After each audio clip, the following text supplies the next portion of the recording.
예, 10시 22분 지나고 있습니다. 트럼프의 또 급발진, 그에 따른 이제 주가 변동이 있는데요. 코스닥은 플러스로 강보합으로 전환했어요. 그만큼 낙폭을 빠르게 좁히고 있고요. 코스피도 1%로 낙폭을 좁힙니다.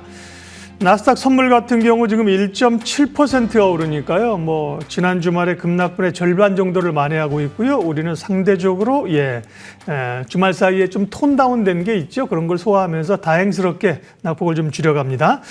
돈이 모이는 곳의 전략들 머닝 전략 가겠습니다. 인덱스 자산운용 염정 이사님과 함께 종목 탐색하겠습니다. 어서 오십시오. 네, 안녕하세요.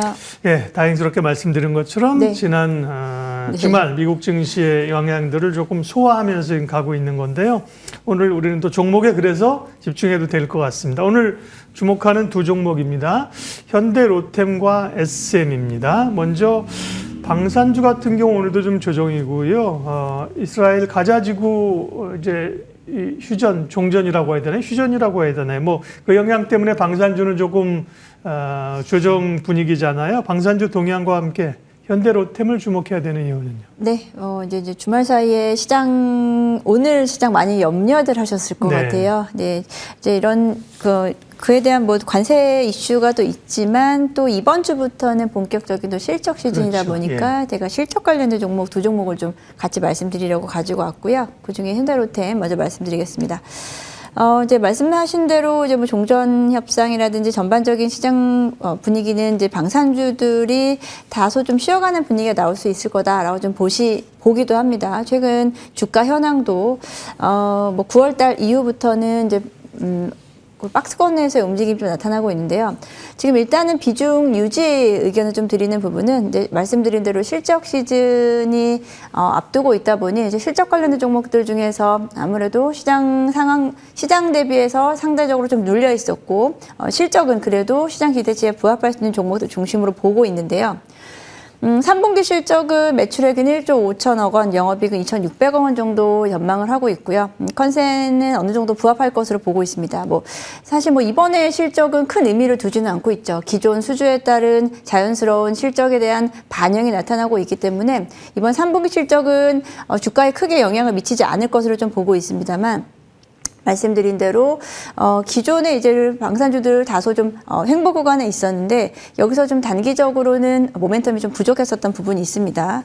시장의 종전 이야기라든지 그리고 평화협정에 관련된 분위기로 인해서 방산주들 일단은 좀 쉬어가지만 이제 현대로템 같은 경우에는 실적은 기본적으로 좀 받쳐주고요. 향후 한 1, 2년간은 이 실적에 대한 부분은 기존 수주분으로 인해서 실적은 크게 문제는 없을 거다라고 좀 보고 있습니다. 일단 K2 전차 에 대한 부분이 이제 폴란드에서 대규모 8월 달에 수주가 이어졌기 때문에 모멘텀이 한 단계 톤 다운 됐습니다만 내년까지 이어질 루마니아 쪽이라든지 이라크 쪽에 대한 추가 수주에 대한 기대감은 여전히 좀 살아있다라고 좀 보고 있고요. 그리고 최근에는 레일솔루션 쪽에서도 기존 대비해서 상당히 좀 큰 폭의 개선세를 좀 보여주고 있는 가운데 레일솔루션은 미국이라든지 호주, 대만 등을 통해서 이에 따른 추가적인 수주가 나올 수 있는 기대감이 있습니다. 그래서 2분기까지의 수주 잔고는 18조가 넘는 규모로 안정적인 수익성에 기여할 수 있는 부분이기 때문에 지금 단기적인 눌림에도 불구하고 일단은 여기서 비중을 축소하는 의견보다는 비중 유지 의견을 드리면서 시장에서 이제 실적 모멘텀이 부각될 때 한 차례 좀 매도할 수 있는 한 차례 좀 수익 실현할 수 있는 기회가 좀 오지 않을까라고 생각하고 있습니다. 네, 현대로템은 아시는 것처럼 원래는 이제 철도 차량 이 부분이 이제 크잖아요. 그리고 이제 방산인데요. 철도 부분, 차량 부분은 레일 솔루션이라고 통칭하는군요. 철도 차량과 함께 솔루션 부분도 있나 봐요. 네. 기본적으로 현대로템이 단기적인 방산주는 조금 이슈를 조금 지금 잃어버렸는데 실적에 근거해서 말씀을 오늘 하신 거군요. 두 종목 다 실적이 SM도 실적 포인트예요? 네. 사실 최근에 9월장이 정말 예상치 못한 강세장이었는데요. 여기서 지수의 상승 그리고 반도체주들의 상승의 반면에 상당히 많은 섹터와 종목들이 상대적으로는 눌려있는 상황이었었죠. 이제 엔터주도 마찬가지입니다. 엔터주 역시 오히려 9월 달에 전체적인 섹터의 수익률은 오히려 마이너스를 좀 보여주면서 시장 대비해서 상당히 언더퍼폼 했었던 업종이기도 한데요. SM 같은 경우에도 SM뿐 아니죠. 엔터주 전반적인 종목들 같은 경우에는 3분기에도 실적에 대한 기대감이 상당히 살아있음에도 불구하고 주가 최근에는 시장에서 이제 쏠림 현상에 따른 부분으로 주가가 많이 좀 하락했었던 부분이 있습니다. 오늘 전반적으로는 반등이 나오고 있는 구간이다라고 좀 볼 수 있겠고요. 일단은 SM도 마찬가지로 3분기 실적이 여전히 좀 견조하다라고 좀 볼 수 있겠습니다. 3분기 실적, 엔터주도 전반적인 이야기다라고 좀 보시면 될 것 같고요. 3분기 실적은 SM 3,200억 원, 매출액, 영업이익은 490억 원으로 컨센 대비해서 상당히 좀 부합하는 수준으로 나타나고 있고요. 뭐 참고로 말씀드리면 YG 엔터테인먼트 같은 경우에도 오늘 이제 장 초반 급등이 좀 나왔었는데 3분기 실적도 여전히 서프라이즈를 좀 기대한다라는 부분에서 비단 SM뿐 아니고 지금 상대적으로 눌려있는 섹터에 대한 관심도가 필요한 시점이다라고 좀 볼 수 있겠습니다. SM은 기존의 2분기와 마찬가지로 콘서트 사업부에서의 분기 최대 매출이 나타날 것으로 보여지고요. 이에 따른 MD 매출이 자동적으로 따라오는 이런 호실적 기반으로 펀더멘털이 여전히 좀 유효하다. 한마디로 시장에서 이렇게 눌릴 만한 상황은 이에 대한 기초 체력이 약해졌다라기보다는 시장의 상대 시장 대비해서 상대적으로 약세다라는 부분에서 해석할 수 있기 때문에 기존의 모멘텀이 여전히 좀 살아있다라고 볼 수 있고요. 최근에 뭐 엔터주들은 뭐 한 차례 좀 진통이 좀 있었습니다. 중국 쪽에서의 뭐 공연 취소 연기에 대한 이슈가 한두 달 전에 있었고요. 그에 대한 부분은 자연스럽게 해소될 수 있는 국면으로 보기 때문에 SM은 중국과의 텐센트 뮤직과의 협력에 대한 강화는 시간이 지날수록 장기적인 성장성은 유효한 것으로 보고 있습니다. 엔터주 전체적인 매수 의견을 좀 드리고요. 네. 비중 확대 의견으로 말씀드리겠습니다.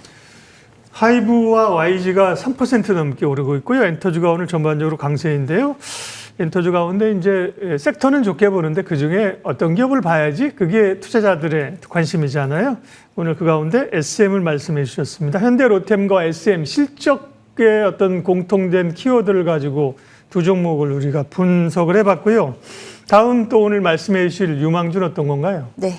참 못 올랐었던 종목입니다. 현대차인데요. 현대차. 참 예. 이 종목을 이야기하기가 어려울 정도로 시장에서의 관심도가 상당히 좀 없었던 종목이고요. 현대차 보유하고 계신 분들은 정말 이제 9월 뭐 최고 9월뿐 아니고 이제 올해 한 해가 힘든 한 해가 되실 수 있겠는데 여전히 그래도 현대차는 들고 가야 될 종목이 아닌가라고 좀 생각은 합니다.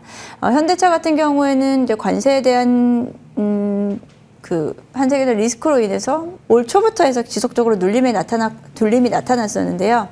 일단은 사실은 이에 따른 리스크 대비해서 주가는 상당히 견조합니다. 오르지는 못하지만 쉽게 빠지지도 않고 있는 상황이고요. 그만큼 이제 하방이 상당히 견조하다라고 좀 볼 수 있겠습니다. 하방이 견조할 수 있는 이유는 아무래도 배당 수익률이라고 저는 생각을 하고 있고요. 네. 그리고 주주환원책에 대한 부분이 하방을 지지하고 있는 상황입니다. 지금도 배당 수익률은 5%대를 유지하고 있고요. 그리고 12개월 포워드도 6배 정도 수준으로 상당히 지금 저평가된 구간으로 볼 수 있겠습니다. 여기서 가장 큰 리스크성 관세 협상이 뭐 지금 다시 또 난항으로 좀 치닫고 있습니다만 이 부분이 또 만약에 해소된다면 막힌 혈이 뚫린 것처럼 다시 한번 주가는 움직일 수는 있습니다. 지금 에이펙 정상회담을 앞두고 이를 기점으로 해서 관세 협상에 대한 기대 가능성은 뭐 우리의 바람이긴 합니다만 가지고 있는 가운데 현대차는 연말로 갈수록 저는 좀 더 안정적인 수익성에 기인해서 그리고 최근에 삼성전자 그리고 SK하이닉스에서 보셨다시피 이에 대한 부분은 사실 대형주는 수급으로 움직이는 쪽이기 때문에요. 그간 수급이 못 갔었던 쪽을 좀 찾는다라고 하면은 뭐 오늘은 뭐 2차 전지 쪽이 좀 오르긴 하고요. 네. 좀 지속적으로 수급이 들어갈 수 있는 섹터를 좀 시장에서 생각해봐야 된다라고 생각하고 있고요. 뭐 반도체 쪽이 뭐 한 차례 수급이 강하게 들어갔던 것처럼 뭐 현대차, 기아 중심으로도 연말을 기점으로 해서는 일단은 좀 장기적인 관점에서는 유효하다라고 좀 보고 있습니다. 오늘도 이제 현대차 관련된 리포트들 이제 몇 개가 좀 나왔는데요. 마찬가지 의견입니다. 사실 이 의견이 이번에 갑자기 나온 의견 아니에요. 사실 몇 달 동안 좀 지속됐었던 좀 정체되어 있었던 이야기이긴 합니다만 그럼에도 시장은 지금 단기적으로 지수에 대한 고점 그리고 일부 종목들은 신고가를 나타냈기 때문에 여기서 쉬어갈 경우에 오히려 좀 다른 쪽에서 기회를 찾아보려는 노력이 필요할 것 같다라는 차원에서 현대차 말씀드리겠고요. 목표가는 27만 원, 손절가는 18만 원 제시해드리겠습니다. 네, 현대차는 지금 주가 수준은 21만 7,500원인데요. 27만 원 주셨고요. 부품사에 관한 얘기만 좀 짧게 여쭤볼게요. 사실 현대 기아차가 눌려 있을 때 현대 이제 중소형 부품상 계속 어려웠고 네. 현대그룹 계열사의 부품사들의 흐름이 괜찮았어요. 상대적으로 그죠? 모비스라든지. 모비스. 근데 이쪽도 보면 조정을 좀 받습니다. 지금은 그러니까 부품사보다는 자동차 완성차 쪽에 관심 두는 거예요? 예. 네, 지금 예. 뭐 제 자동차 쪽 말씀을 드릴 때 지속적으로 말씀드린 건 지금 일단 현대차 기아가 움직여줌이 강하게 나타나야 부품사들이 따라갈 수 있는 구조라고 좀 생각하고 있고요. 네. 지금 관세에 대한 어떤 리스크는 현대차 기아는 그래도 규모의 경제로 어느 정도는 지금 커버할 수 있는 구간입니다만 부품사들 단에서는 상당히 지금 좀 고전을 면치 못한다라고 기사에서도 많이 나왔고요. 네.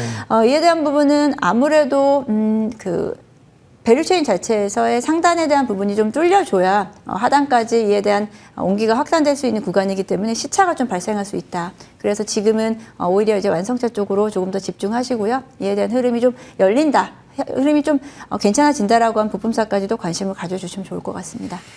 네, 머닝의 종목 탐색 염정 인백스 자산운용이사 함께했습니다. 고맙습니다. 네, 감사합니다.